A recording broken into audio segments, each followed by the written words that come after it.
Welcome back. Welcome back to the course Privacy and Security in Online Social Media. We are in week 10 and part 2.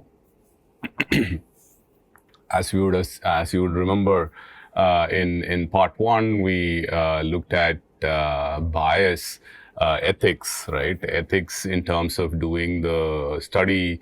A couple of studies that we saw: Facebook study, OkCupid study, where there was some data collection that was done where the participants were not aware of it. Is it right?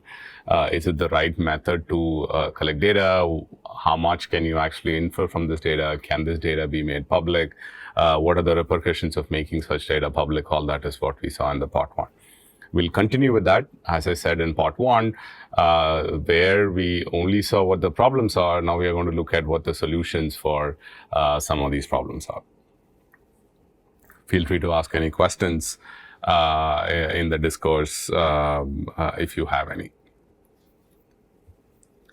So one thing that was common across the 3 studies that we saw, Facebook, where they removed the positive or negative post that randomly that a user could see. OkCupid, username with the post, question, answers, all that we got.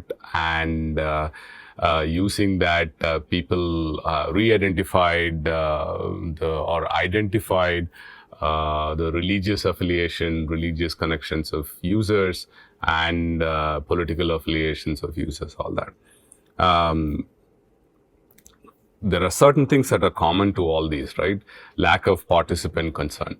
Participants were not aware of, I went and started using OkCupid, I started answering questions, but I never knew that the data for that I'm giving as answers will be shared with publicly with some people, and people would actually be able to re-identify and make connections with the data that I actually posted on this social media. And this ethical reviews, meaning at least for the second study, if you remember, there were this question about, oh, look, can you even post this data public? And then the authors also argued that, look, data is already public. What am I doing? I'm just collating it and putting it together. Is that okay? Is that ethical? Is that should the Facebook have some sort of an ethical review internally when they do these kind of studies? So let's look at few frameworks or ideas in which you can actually work on building on this ethics for these kind of studies.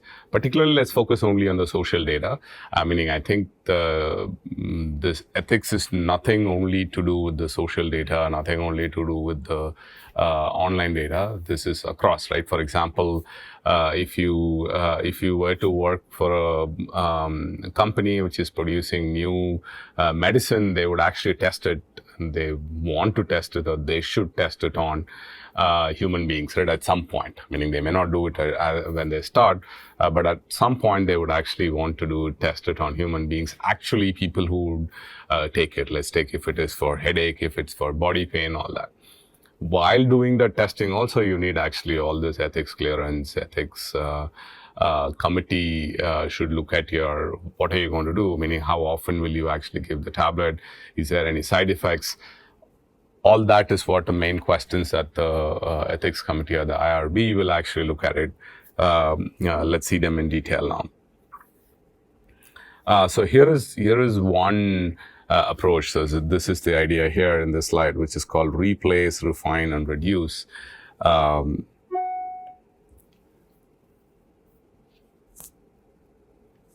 Replace, refine, and reduce.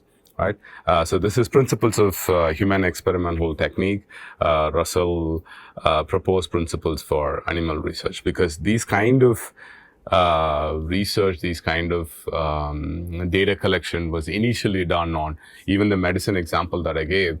At some point, the human being come into the study cycle, but before that, they would test it on animals, right? Even that, should they need approval for it? So Russell prepared these kind of framework for how to do it when you collect data for such kind of studies.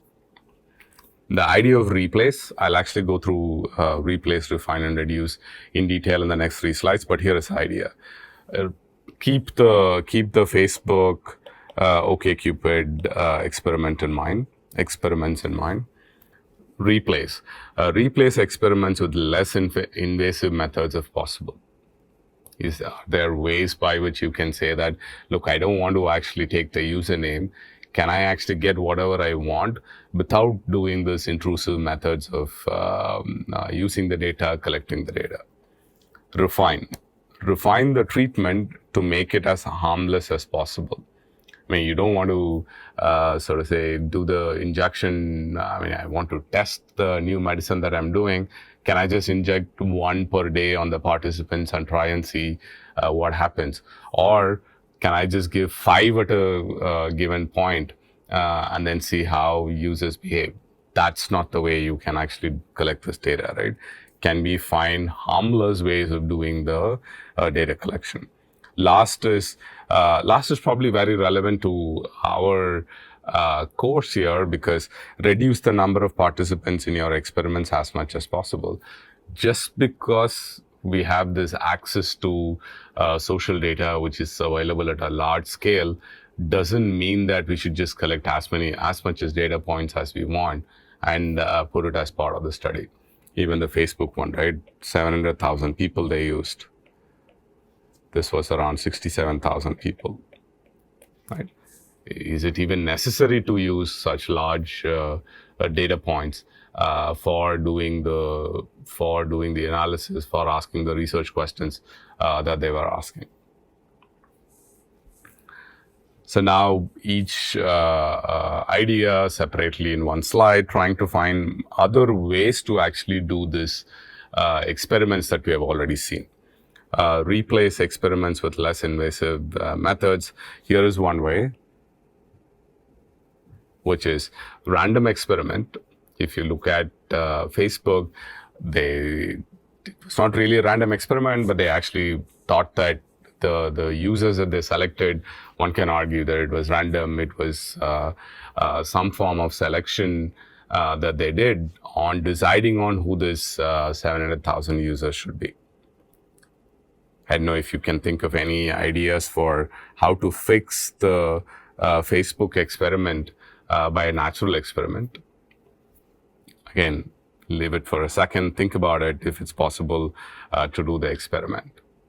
Here's how you could actually think of doing the experiment. Use some natural phenomena to study the participants. In this case, researchers took the same Facebook study and then said that, look, you want to study only how people consume positive content or people consume negative content, how the emotional contagion is, how I consume this content, what are the emotions that I actually go through, right? That was the goal. Can we not connect it to some natural phenomena of, okay, one example was weather. They just said that, look, let's just look at the different forms of posts that people do connected to the weather conditions that is currently there. This is only one experiment that they did, but you could think of actually similar ways of collecting data to study the same question, right? What is the emotional influence that I have because of social? We don't need always only the at least the experiment that they did, which is deleting the post or deleting the positive post or negative post. This was a study by itself, which is detecting emotional contagion in massive social networks. People studied the way in which users consume the social data, keeping the Facebook study in mind, and you can actually make connections to the whether other external factors that could actually affect users' emotional status could be studied. So the second one, right? So the first one is a replace. The second one is refine. which is refine the treatment to make it as harmless as possible. Instead of blocking, add more content. So the idea that the Facebook study did was they blocked the content, right? Can you think of adding more content? The reason why we said that the blocking is a bad idea is because people would miss some content, right? I was supposed to see that a friend of mine is getting married. Not supposed. I would have been more happier to see a friend of mine is getting married, but I did not get to see the post just because Facebook decided to delete that post from my newsfeed. Can we add more content? Add more content. We can actually think of ways by which you say that, look, there's a topic that is trending. Can you actually inject that post into my newsfeed? It could be same positive, negative also, right?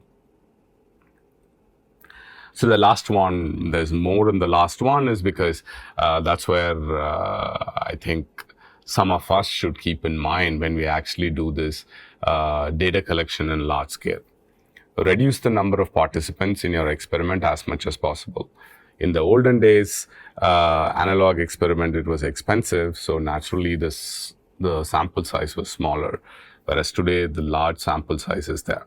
Here is one way that the Facebook study could have done. If you remember, they had 4 conditions, right? Positive, negative, and then control for this, control for this, right? One way they could actually think of doing the study is they could have actually removed both the control conditions, which is that my guess is 700,000 people would have been broken into 4 parts, and each would have gotten the 175,000 users each, right? So instead of that, they could have actually done the study with only 35,000, because both the control condition, even though the control condition is helpful to understand how a baseline user would have behaved, and compare it with the baseline will always give you a better understanding of how a normal user with no intervention would have behaved, and with the intervention in the experimental condition would have behaved. But without the control also, particularly this study, they could have just compared with the positive and negative. That's what this point here is. Rather than comparing the proportion of positive words in the treatment and control conditions, Facebook study could have compared the changes in the proportion of positive words between the conditions. I removed the posts, positive post and the negative post. Now comparing how positive, how negative each of the users posted could actually be a good conclusion also. If you remember the graph that we saw yesterday, right? In the last part, some things like this. That's the graph I'm referring to. Right? So instead of the experimental, instead of this control, we could have just used only these experimental conditions to do the comparison. Right? Compared pre-treatment post and post-treatment post, which is I removed, so starting 1st of March, we removed the positive post for some users and negative post for some users. From 1st March, let's take the experiment ran till 31st of March. Can you actually do users' behavior before the 1st of March and after the 31st of March and see how the user behaved? So that would give you data about pre-treatment, which is before when the negative post and positive post was removed, and after the post was removed, which is what the conclusion that we would like to see, right? How users changed their behavior when the treatment was done. So that's the idea for reduce. Does not mean that should be really low number of participants. Recruit only participants that are necessary for the study. Here are some nice ideas that you can use. There's an idea called power analysis, which will help. So I have said this earlier, which is this is population, this is sample. Every time you want to do a study, you can think of what should the sample be, and there are ways to find out what sample that you want to actually collect. For example, you could, let's take you want to do a user study collecting data for people, how they use iPad device for let's take recording lectures. Right? You can collect data as in the pilot study, see how users behave, and capture some parameters, let's say time taken for setting up the PowerPoint into a slide mode, time taken for creating a deck of slides, all that. Set up some metrics, see how user behave. Use that metric only to actually calculate this small n using standard deviation variance. The idea is that there is a way by which you can actually calculate the sample size from the small data that you collect, so that you don't have to go ahead. For example, I have done studies in the past to even have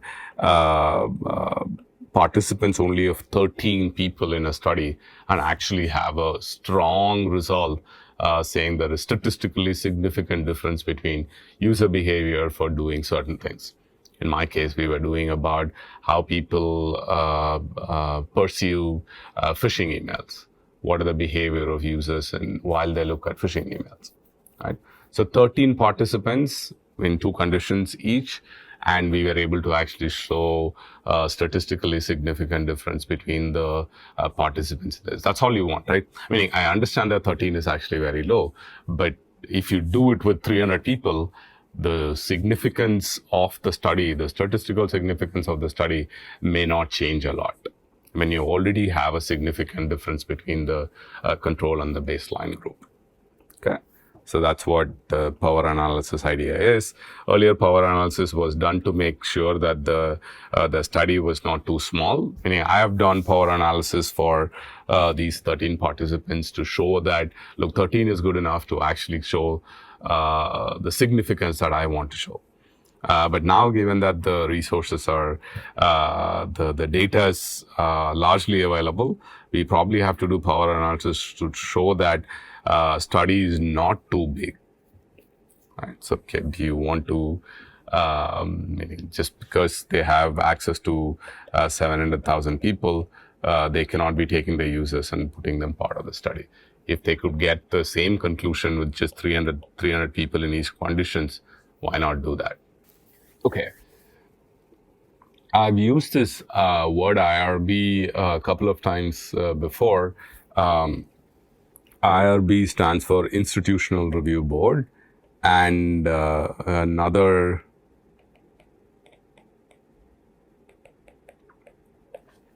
word that is relevant to IRB is called Ethics Committee. For example, in some of the medical colleges, they are called Ethics Committee. So IRB, what is it? Why do we need it? Why study even ethics, right? Those are the kind of questions that we're going to ask in the next part of this week. Institutional Review Board. So what I'm going to show you is some examples of application that all of this content I've created myself in terms of application that I've sent, consent form that I've created, proposal for approving the study that I had done before, flyer, IRB. So please keep in mind, IRB is only the floor, not the ceiling. The idea is that you really want to make sure that you take care of the data that you're collecting, take care of the participants that you're getting for your user study, all that.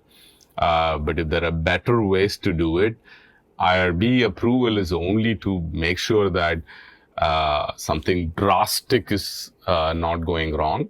But of course, one can do much better with keeping some of the guidelines that we are going to discuss, or the guidelines that we have already discussed until now, in mind while you're actually collecting all this data. Okay, so let me show you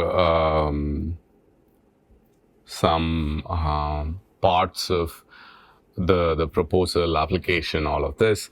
So these are all documents that I've used during my grad school days. Right. So here is this is the flyer part. 70 minutes interview, get paid $20. Minimal. So the flyer talks about research group at CMU is conducting a 70-minute user study, and qualification for participants must have an email address, ability to travel, Carnegie Mellon's campus, be at least 18 years old, and $20 payment upon completion. So this is a flyer. The way for you to think about this flyer is that this would be cut here, right? 70 minutes, right? It'll be physically cut at this point, and you can actually paste it all around the campus, all around Pittsburgh, and people who take this and participate in the study. Of course, this may not be the way that you want to do it right now. But still, large number of studies are done, data collection like this, because there are multiple advantages for this, right? One, if you start posting this at, let's take malls and railway stations and bus stations, all that, the kind of users that you're going to get is very, very different, very probably stronger in terms of the sample that you will end up having. Instead, if you just start sending it only through, let's take a WhatsApp message or a email or a social media post, the kind of users that you're going to get are going to be very similar. That's one reason why people still think of collecting or getting the samples, getting the participants for the study through these traditional methods. But of course, doing it on social, doing it on using emails are the ways, because you can actually get large number of participants very quickly. Right. So here is again, the whole context is that it is a study to understand how people process emails, how people process phishing emails, and of course, emails that were sent to them which are not phishing also. Okay. So I'm not going to go through the entire documents, but to give you a sense of what all it has, the proposal, what does this proposal mean? These are different documents that you'll have to submit for getting the approval for a study that you're doing. A study could be anything that touches data of human beings, if you were to define it that way. Anything that touches, for example, recently, or about a year and a half back, I also did these kind of IRB approval for data that we were collecting for elections. Right? We were actually trying to find out, if you remember the voter surveillance project that I had discussed, where we were able to identify who, from the tweet, from the Insta post that users had done, who they actually ended up voting. Those because you're re-identifying, because you are actually you will be able to re-identify users with the political affiliations that they have. So in those contexts, we did the IRB approval to make sure that they are okay with it, and we took protection for the data that we collected. Okay, so this study investigates why people fall for phishing scams, as well as how effective various interventions are at educating people about the scams, blah, blah, blah. You explain what you're trying to do. I'll make all these documents also available for all of you. And if you're interested in knowing more of the documents, going through the documents, please go through and come back. I can actually explain any parts of the document. Again, as I said, all these documents are the studies that I've done myself. So, okay, so we want to test, if you see, we want to test how effective standard email security notices are compared to the notices that we were actually building, right? So these findings will help us understand how people make online decisions. We plan to show you 20 emails. So the way that the study was set up is that when you come into the lab, this was a interview study, lab study, meaning you can, so this is an interview, right? So what we did was we actually set up, inside the lab, we set up an email in a laptop, in a machine, and you would come. We'll actually have a conversation about how you check your emails. You see the emails that are there in the in your email inbox, and we would ask you questions about how would you react to these emails, and capture that information. If you remember again, capture that information by voice recording, all of that, and use that for making choices. Right? No personally identifiable information will be collected or studied, and no identifiers will be used. No participant PII would be collected. How subjects will be utilized, around 20 people in and around CMU and University of Pittsburgh will be interviewed for the study. Subjects will be shown about 20 emails, and they should take no longer than 70 minutes. So confidentiality, the important aspect of the data that you're collecting, which could be your social media tweets, which could be your Insta posts that you're collecting. During the interview, no personally identifiable information like name, address, etc. will be collected. In social data, you could say that during this study, you would, during the data collection, no personally identifiable information will be, so to say, linked. No personally identifiable information will be collected and stored and processed, all that.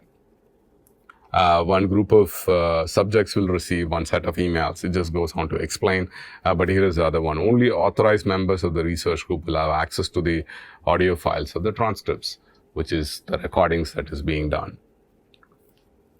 One of the important things that you really want to do when you do these kind of studies is that even the online data collection where users are, if you remember the two parts of the two types of the studies, right? Reactive and non-reactive that we saw. If you're going to get participants for the reactive, you can easily do a pre-study and a post-study, right? You want to tell them that, look, this is the data that we plan to collect. Here is a consent form. I'll show you what a consent form is. Here is a consent form which details about what the data that we are going to collect, how we are going to use it, agree to it, and we will actually follow the process that we have actually set here. That could be in the pre. When the study is done, you really want to do the debriefing of the study to the participants, saying that, look, what we did now is, this is what we did. We collected this data, we showed you. So for example, in our case, we have done this social media data collection, all that. If we collected email addresses through which the users signed up for the user study, we could send the report of the user study also to the user, saying, look, here is the final report that we wrote about the data that we collected through analyzing your social media posts, your data that we collected, that you were part of the study. Right. It'll be extremely nice, and I'm sure users will also like it, participants will also like it if you go back to them and tell them. But this debriefing is just after the study itself. If you remember the Facebook nudges study that we saw, which is picture, sentiment, and timer nudges. Even there, if you see debriefing of the study after the study was done, which is after the extension was used and the 28 days or 30 days of the study is done, a debriefing to the participants either on email or getting them on a call will be very useful. Okay. Officials authorizing access to subjects. Subjects will be recruited from general population of Pittsburgh, living in and around CMU, blah, blah, blah. Risk of benefits, there's no foreseeable physical or psychological risk to the subjects. So this study is a minimal risk one. So if you really look at the IRB is looking for minimal risk as one type of studies. There could be medium risk, there could be maximum risk. For example, if you think about, let's take, right, if you think about a new medicine for that people have to take, or you're studying, let's take pregnant women for something, or people having cancer for something, in terms of new medicines. These are all very high risk studies, right? So you want to make sure that you explain that high risk, why it is necessary to study. Medium could be something in between the fishing study that I said and the cancer study. Okay. Today, most of the studies are done online, so the risk is generally only minimal in most of the studies. In most of the studies that I have done, or all of the studies that I've done, I've been part of only the minimal risk category of the application for IRB. Subject recruitment: how do you plan to recruit? Sample pre and post experiment questions, which is on average how many emails do you receive per day. These are all pre-study. These are all post-study once the experiment is done. If they have any comment, suggestion, if they didn't understand the cues or information provided, ask why. So given that it's an interview study, you can do all this, but when you do a social data collection, this one-on-one may not be possible, but you'll probably send out a survey asking them to fill it. So one big thing that the IRB keeps looking for, because I actually have taken some courses, workshops, seminars, all of that, in even thinking about how IRB approves the applications when they get it. Is this the only way this data can be collected? That's the fundamental question that they ask. And the second question that they ask is, what is the risk level? If you're able to justify, for example, I've had RV applications approval time take many months because of we're not able to justify whether it is rightfully minimal risk, whether it is rightfully the only way to collect data. And most of my studies were also about this phishing studies, and therefore there's always this question of is it the only way to collect the data, because I was phishing people, I was sending out emails as though it is pretending to be somebody else and collecting data from users. Okay, sample consent form. I'll show you a consent form later. Human subjects clearance request. This is also later in the slides. I would show you where if at least in the US, this is required, but as part of this course, I would also request you to go take a look at it. This is basically content for understanding how the human subjects should be treated, extension of whatever we are covering here as part of this course, and getting a certificate. It's about, I think, 90 minutes. When I had done last time, it was about 90 minutes content, some questions at the end of the session. They'll give you a certificate, which will actually have to put it as part of the IRB application, so that the IRB reviewers know that you've gone through this training where you understand what human subjects data means. That's this clearance. This is the consent form. Here is a study, and so this is basically a form that people would actually sign. The participants would actually sign when they do the study. This could be, now I agree, in the online format.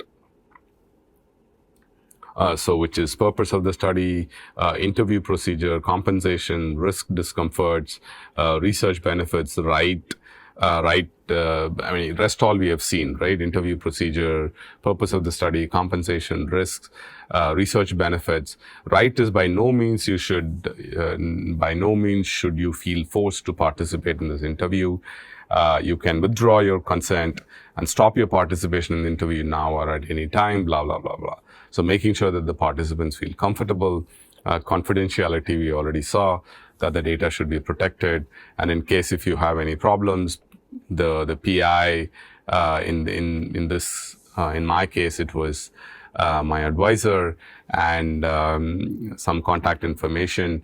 This would be signed and sealed by IRB in the physical form, and that is what you should actually use for data collection. This can be done in online now, where they give you a letter, you put that letter there, and then people read it, and then they sign. Right. So here's the application itself. What the content of the application is. Again, I've highlighted some parts for the discussion as part of this course, which is that when are you applying, who are the people who are involved. Here's a paragraph that comes from the application also, right? This is the paragraph that comes from the application also, which is either what study you're doing, what data we are collecting, who are going to be involved, who will have access to this data, all of that. So this is a form. So the first one, proposal, we are writing it in a free flow text with the subheadings given. This is a specific form that they collect, which is what is the age range of the subjects. These are very important, right? Because if you're going to do a study which is greater than 80, probably there are medium risk or high risk studies. How many subjects needed? Of the subjects studied, what will be the ratio of male and female? Of the subjects studied, what percentage will be from the minority group? Any general computer use in and around CMU and UPIT, right? Meaning if you really look at it, these are the ones that the IRB will carefully look at. All right. In my case, this was all no, but think about hospitalized or institutionalized subjects, pregnant women, prisoners, right? Different type. I mean, you can think of studies being done for many different types of people, right? Look at this. If a clinical study, will a placebo or a placebo procedure be used in the study, right? Lots of medical studies may end up using this. And then compensation, how the compensation would be done. So this part is what I said earlier, important one, what they're looking for. What they define as a risk is a minimal where the probability and the magnitude of harm or discomfort anticipated in the proposed research are not greater in and of themselves than those ordinarily encountered in a daily life. Just checking emails is as normal as it could be. Risk is greater than the minimal where the probability and the magnitude of harm or the discomfort anticipated in the proposed research are greater than those ordinarily encountered in a daily life. Risk is high when a moderate to high probability of serious adverse effects might occur as a result of participation in the research study. So that's who are the people who are involved. Right. So that's the whole IRB application. So for the course that I teach on campus, I actually get the students to prepare an IRB application for their projects. So we review, we give feedback, so they get a sense of what the reviewers are looking for, and we actually give them an approval for doing the study also. Okay, so let's go back to the slides. So this is where we were. We were at institutional review board. What the IRB application is, consent form is, proposal, flyer, everything. Okay, what is IRB looking for? I said this already, just repeating it here for a little bit of redundancy, but for emphasizing it also and putting it as part of the slides itself. Is this the only way to collect the information? What protection is given to the information that is collected? Is there any implications of data being beyond the study? At OkCupid, the last question could have been difficult to answer. Is there any implications of the data beyond the study? Some principles. So these are some sort of a condensed version of the certificate content that I said earlier, where the URL is later in the slides. This is a condensed version, which is respect. I'll go through quickly. These are to some extent self-explanatory. Respect for persons. Individuals have autonomy and choice. People cannot be used as a means to the end. Provide protection to the vulnerable. Provide informed consent and privacy. So sometimes these are, when you go through this, you can also think that this nothing to do only with the participants of the study. I think some of this we should just do generally, right? People cannot be used as means to the end. I think this is a philosophy of life itself, nothing to do with only IRB, but this is put as part of IRB content. Beneficence, which is kindness beyond duty, obligation to do no harm, obligation to prevent harm, obligation to do good, minimize risk, and maximize benefits. Right? Again, these are frameworks that people have built for studying human subjects. Justice, treat all fairly, because I think, just think about it, right? You don't want to have participants in the study who come into the study and you're kind of treating them differently because you think that something about that group of participants or that participant, right? So treat all fairly, share equitably burdens and benefits, make sure that the participants are not uncomfortable. For example, I've known studies where participants come in and they actually start worrying about whatever they are going through as part of the study. They're worrying that their credit card will be actually hacked because the study is asking them to fill some username and a password. And so that's why in the consent form, if you see, there's clearly stated that, look, if you want to drop out of the study, feel free to drop out at any point. You will be actually compensated for the time that you have spent. To make sure that the participants are not just too stressed out for just being part of the study. Right. So how to implement it? So I think respect the person, beneficence, justice are the three last slides we saw. But what is a way to actually implement it? Those look very theoretical, right? If you just look at this, it looks like it's too theoretical. What is a way to implement it?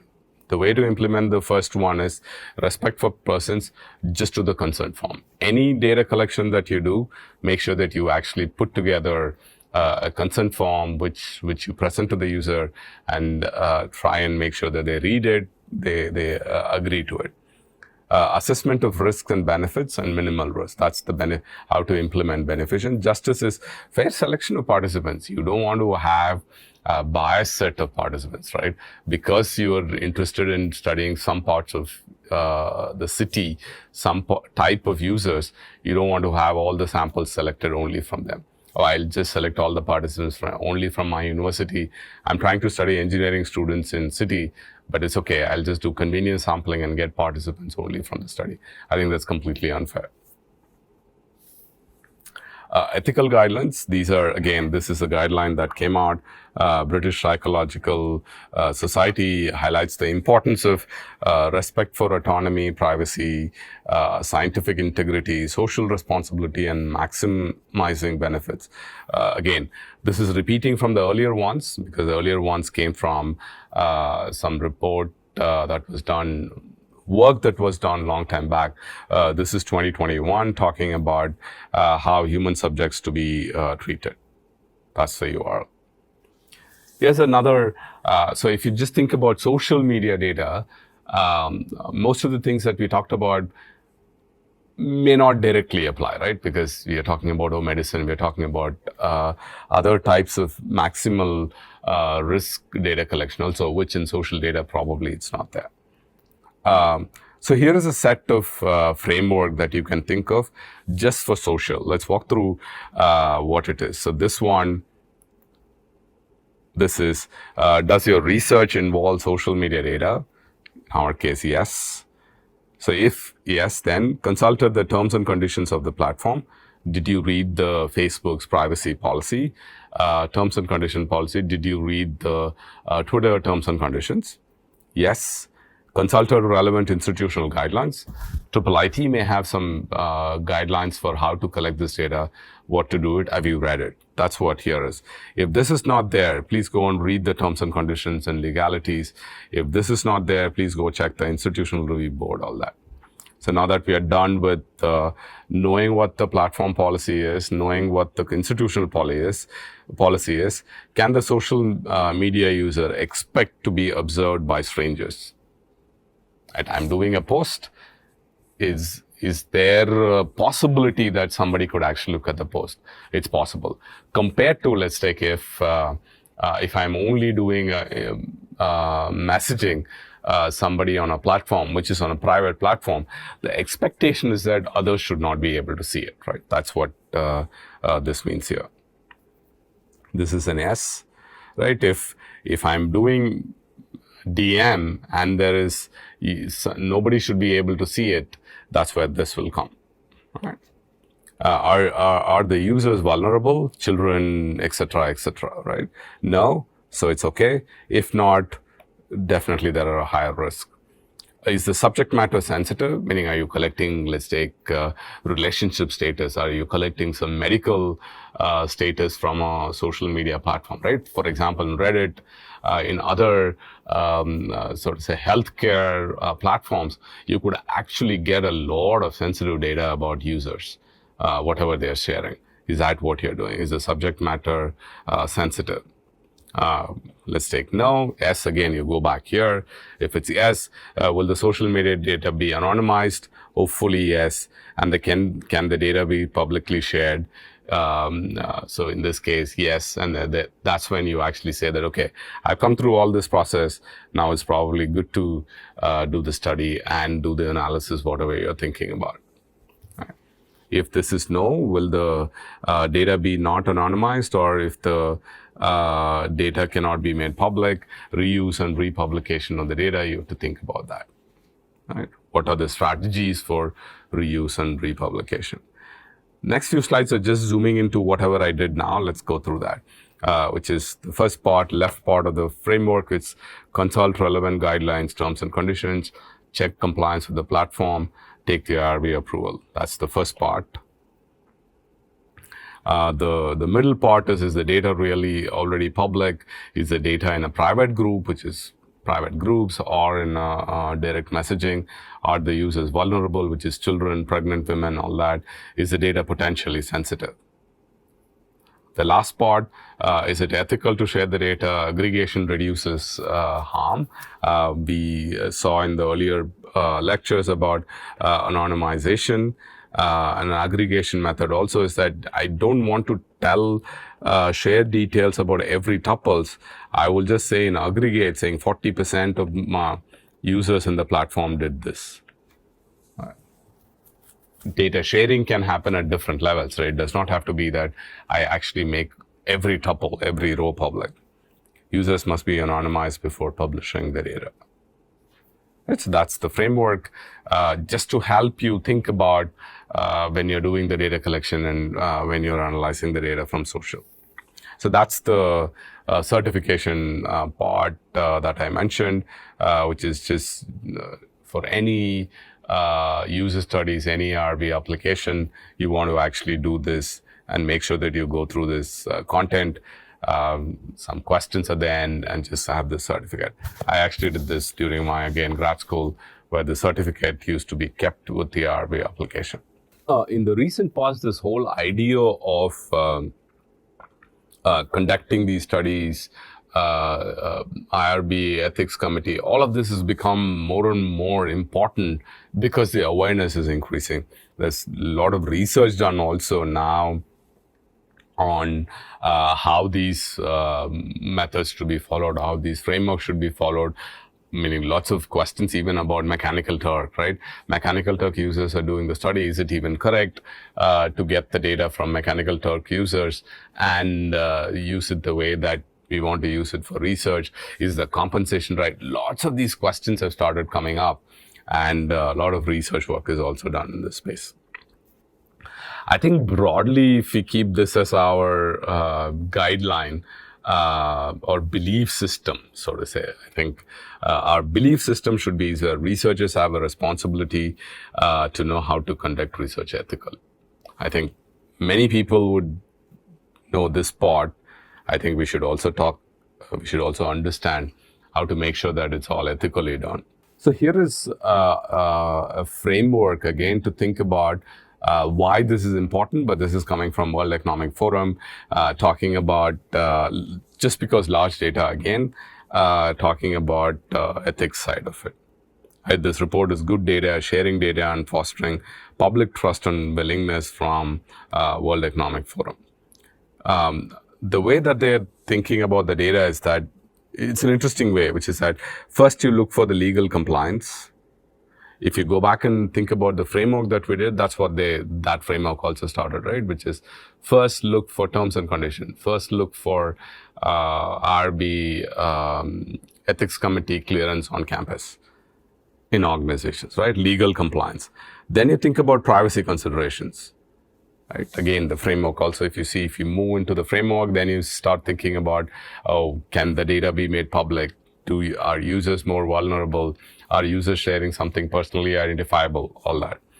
The largest one you have to think about is the social values, right? So this is consideration for other social values, fairness. I mean, are we being fair by having all the participants in the study? Are we collecting data fairly? Even some of the things that we talked about earlier is how to set up the questions, right? What questions to set up, even they become very important in terms of social values. So this is, again, as part of this report, there was this three-step procedure, but here is how this works. First step, problem setting based on what to be achieved, which is, let's take, you want to study social media data for understanding what are the political views of people, let's take. That's the research question decided. Second step, discussion on how to solve the problem. You created a methodology for data collection. You created a data set, all of that. Determination and implementation of solutions, the data you collected, all that. That's the process that we all know. Here's what I think the important side of this particular report was.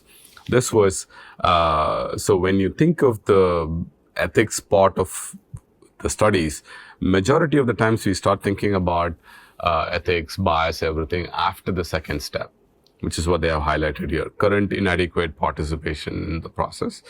The proposal that they are making is that, look, we should actually get it to the first step, which is when you're thinking about the question itself, are these questions even ethical to ask, right?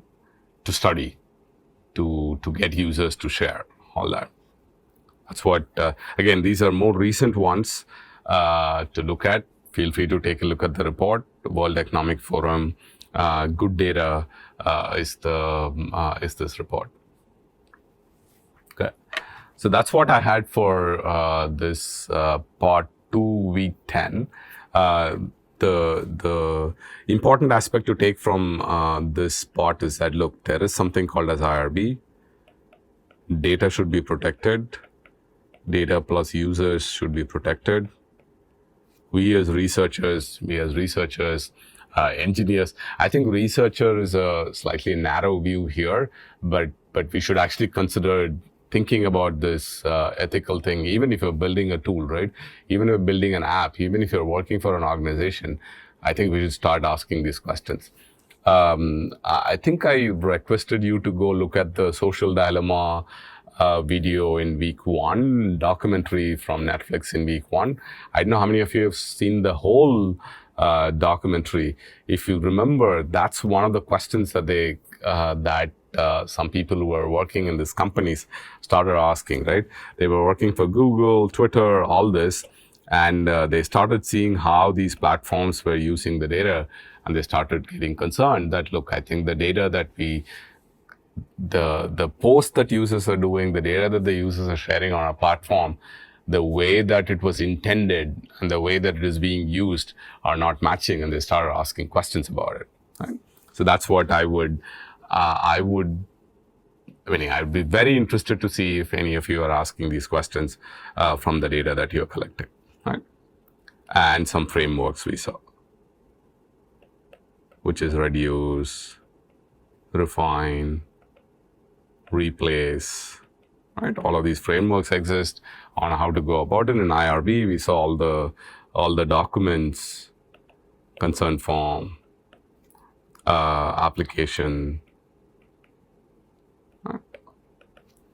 That's what we saw as this part. Thank you for watching the lecture. Yeah, let's start. Okay. I have just 2 questions.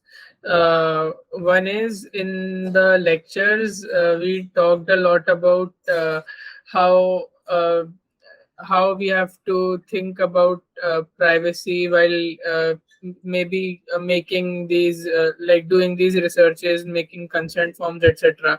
I wanted to know how much of it, like India is a little, I would say, behind while having these privacy laws in place.